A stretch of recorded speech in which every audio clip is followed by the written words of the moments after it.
Today, I'll show you how to fix a Namecheap domain redirect that's not working step by step using the most common solutions. Method 1. Check redirect type. Log into Namecheap and go to domain list.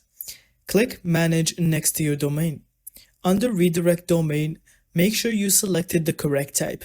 Use permanent 301 for SEO-friendly redirects. Temporary redirects can fail or behave inconsistently. Method 2. Verify the destination URL. Make sure the redirect URL is complete and correct. Always include https:// at the beginning. A missing protocol is a very common reason redirects don't work.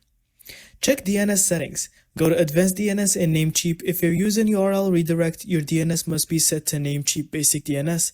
If the domain is using custom DNS or hosting name servers, redirects will not work. Also, remove conflicting records. In Advanced DNS, check for A records or CNAME records pointing elsewhere. Conflicting DNS records can override the redirects. Delete or fix them if needed. And that's it. Thank you so much for watching. I hope you found this video helpful. And don't forget to leave us your thoughts in the comments.